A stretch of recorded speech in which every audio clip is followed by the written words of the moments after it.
สายมาแล้วเริ่มลมตอนนี้เขาก็มาฮอดจอดถึงแล้วแก่งสั่งหมอบเด้อพี่น้องบนมาแต่ดนพี่น้องเอ้ยบรรยากาศดีโอ้หน้าบกแห้งเนาะเซิงในบ้านยังฟังนะมันน้องบัวกงพนังใส่อันนั้นบ่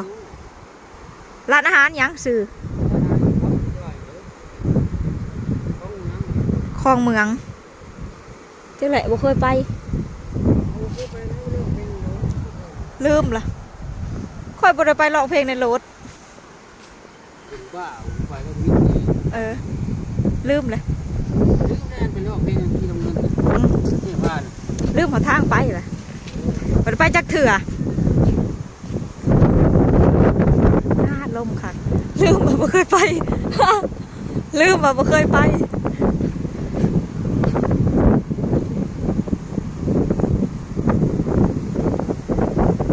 หลงรักริมของแก่งสร้างหมอบบรรยากาศโคตรดีเลยยังมือแรงนี่มานั่งชมวิวอยู่นี่พี่น้องนี่คัก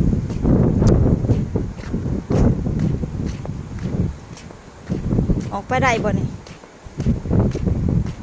มันลมแห้งพี่น้องตะวันตกดิน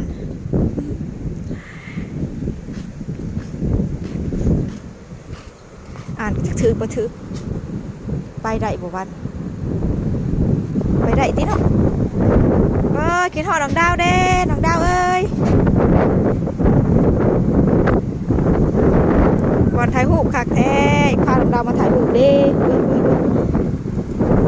เล็กเหลี่ยมนี้มันหักไปดอกน้อยหอดนี้พอ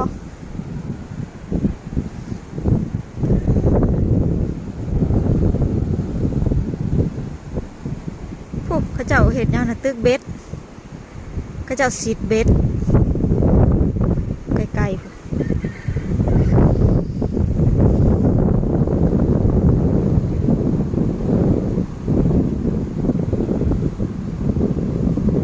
คือจังหวัดสังกัดบัดออกมาพี่เพราะว่าลมแห้งถากงพนังน้ำโบกแห้งพี่น้องเห็นแต่หมดเห็นแต่ก้อนหิน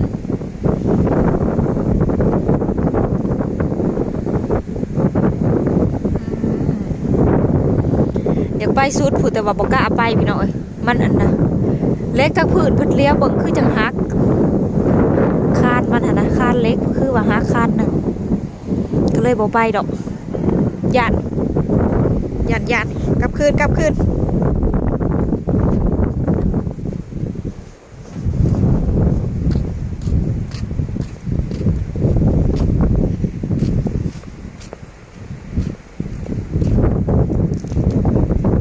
แต่ก่อนแต่ไปมาสะดวกน้องไม้ลัดมาในนี้พี่น้อยลัดมากงพนังแต่ก่อนเขาเจ้าเปิดให้มาคู่มือนี่บ่ได้มากันเลยเฮาก็เลยได้มาทางชาละวันกสิใกล้แน่พี่น้องตะกี้ใกล้ๆมากงพนังขวามมานี่แต่ว่าคู่มือนี่มันบ่คือเก่ากันเลยบ่ได้มาพี่น้อย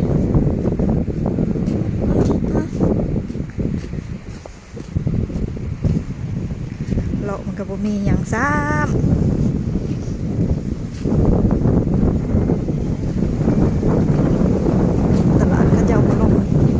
เขาเจ้าหยาจังได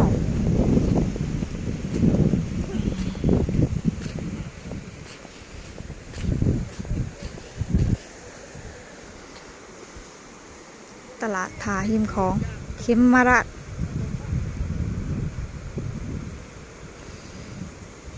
เทศบาลตำบลเทพวงศาโอ้ยอ่านกันจะถือบ่ถือเด้อพี่น้องคือสิถือกี่ดอกวะ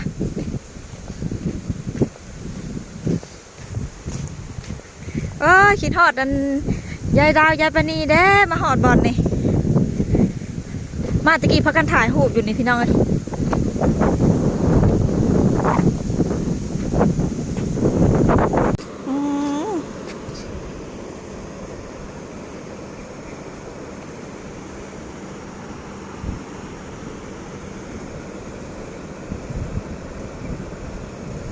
ลมเย็นสวยๆมากกับสีหอนๆมาเมื่อเช้านี่เย็นเย็นขี่รถออกมากลางทางเย็นนั้น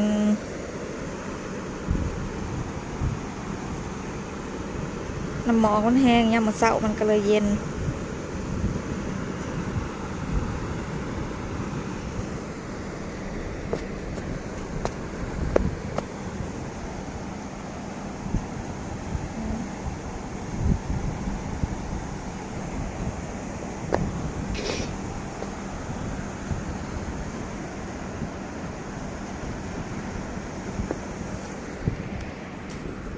ตอนนี้เขาก็มาฮอดจอดถึงแล้วแก่งสั่งหมอบเด้อพี่น้องบนมาแต่ดนพี่น้องเอ้ยบรรยากาศดีโอ้หน้าบกแห้งเนาะเซิงในบ้านยังฟังนะมันน้องบัวกงพนังใส่อันนั้นบอกร้านอาหารยังสื่อคลองเมืองเจ้าแหละบ่เคยไปลืมล่ะค่อยบ่ได้ไปร้องเพลงในรถลืมเลยลืมหัวทางไปล่ะมันไปจักเถื่อ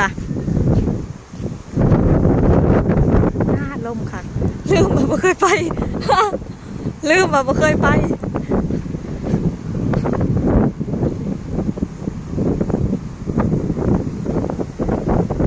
หลงรักริมของแก่งสร้างหมอบเบิ่งบรรยากาศโคตรดีเลยยามมื้อแรงนี่มานั่งชมวิวอยู่นี่พี่น้องนี่คัก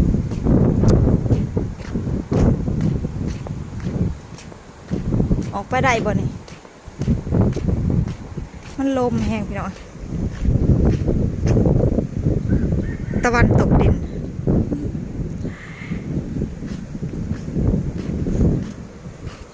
อ่านจะถือบ่ถือไปได้บ่วันไปได้ติเนาะกินหอดน้องดาวเด้น้องดาวเอ้ยวันถ่ายรูปคักแท้พาน้องดาวมาถ่ายรูปเด้เล็กเหลี่ยมนี้มันหัก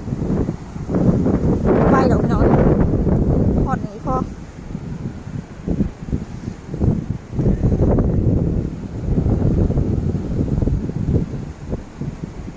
เขาเจ้าเห็ดยังนะตึกเบ็ด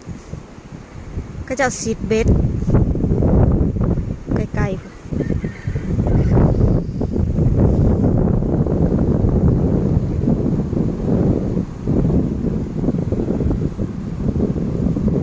คือจังหวัดสังงัดบัดออกมาพี่เพราะว่า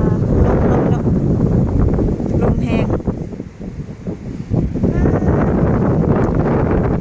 ถากงพนังน้ำโบกแห้งพี่น้องเห็นแต่บนหินเห็นแต่ก้อนหิน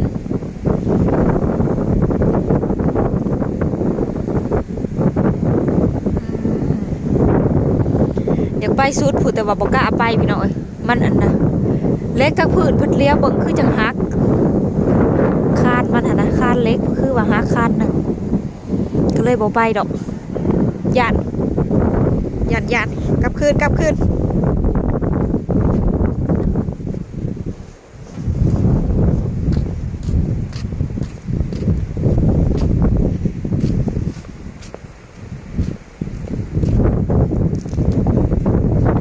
แต่ไปมาสะดวกน้องไม้ลัดมาในนี้พี่น้อยลัดมากงพนัง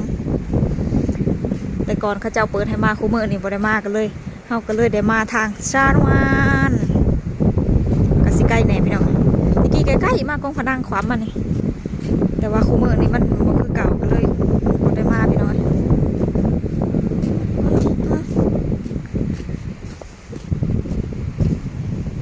เลาะมันก็บ่มีหยังซ้ำ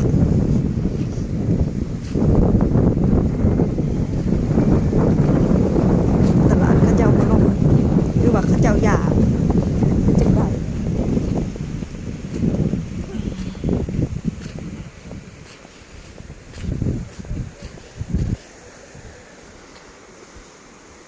ตลาดทาหิมของเขมมาราช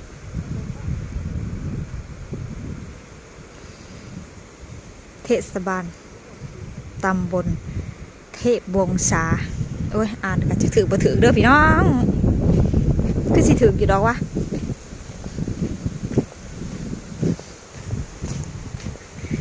คิดฮอดอันยายดาวยายปานีเด้มาฮอดบอลนี่มาตะกี้พักกันถ่ายรูปอยู่นี่พี่น้องเอ้ย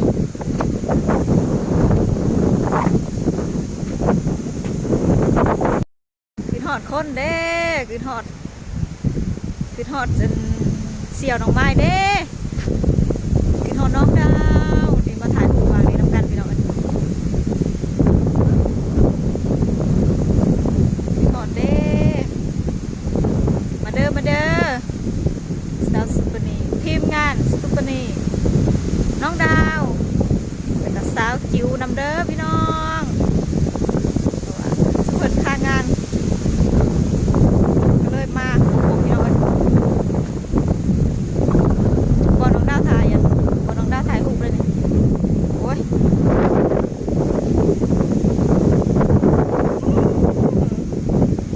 มาผู้เดียวกับเฟนมาอยู่6 ตา 3 คนพี่น้องโอเคนะจ๊ะพี่น้องมาให้น้องใหม่ขอจบคลิปไว้สมีสกอตเดอร์สิขอตัวกลับ